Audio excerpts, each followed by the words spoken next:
What's up, everybody? Welcome to Fantasy Smack Talk. Little bit of a somber video. My boy, Arian Foster, had a nasty injury. Muscle ripped away from groin. It sounded gross. So he's placed on injury reserve, designated to return. So let's talk about the season-long impact and the daily impact. So, let's pick out the beat. Daily, we're going to talk about daily, so sign up for DraftKings. Use the promo code FST, follow the card, link in the description below, deposit at least $5 or more before the start, or at least or more, same thing, before the start of the NFL season. We're going to give you a t-shirt. DraftKings will give you entry into a free contest that you can use on NFL Week 1 right now. So, let's talk about Arian Foster.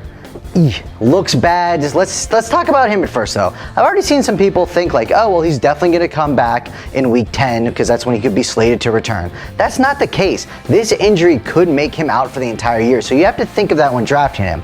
Sure, if you have an IR spot, maybe, but do you really want to burn even a 10th round pick on this guy and have him sit on your bench for up to 10 weeks and then him maybe not even be eligible to be able to play for you because he's still hurt? That's tough. If you have a shallow bench, you absolutely cannot draft Foster in a redraft league. It just can't be done. So what you should be thinking of doing is, hey, who's the guy that's going to benefit? That's currently on the Texans. That's Blue, Polk, and Grimes.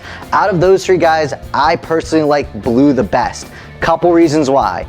Last year, when Foster was out, 3 games, guess who started? It was Blue. In those 3 games, he had a total of about 100 yards in rushing and receiving in each of those games. So he didn't score any touchdowns, but you gotta like that. And you gotta like the fact, as soon as Foster went down, who ran with the ones? That was Blue.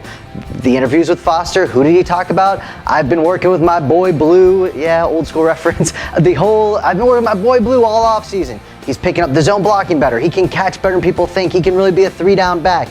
You know, Blue was talking about how Foster was his mentor. So I do think, he is going to have every opportunity to be the lead guy and run away with this job. I've seen some buzz about Polk. I just don't see that happening. Sure, he's a speedster, which is nice, but Blue knows the system and he's going to have to pick up the blitzes, and that's what's going to be key for this. Now, the wild card here is Pierre Thomas, Ray Rice, Ben Jarvis, Green Ellis.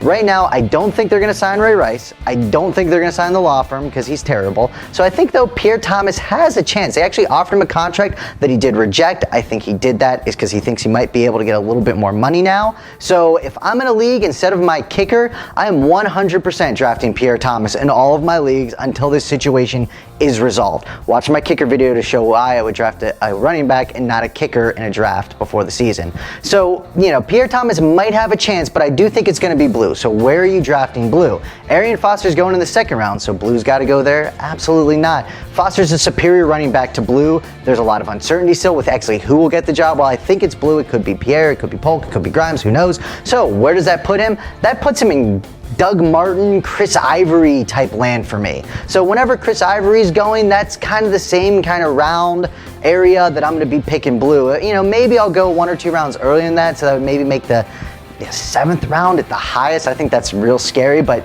12-team leagues, 8th, 9th round, that's where I think he should be going. That's where I like it. That's kind of where Ivory's going. It's just, that's kind of my benchmark for him.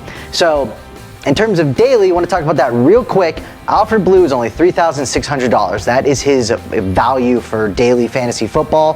That's a great value right now, so sign up, put him in, fill up the rest of your roster with studs, and then even if they sign Pierre Thomas or Blue's not named the starter, you can always adjust your lineup before kickoff of the first game. So he's he's definitely going to be one of my value plays if he's named the starter for the DraftKings daily, weekly fantasy videos that I'll be doing.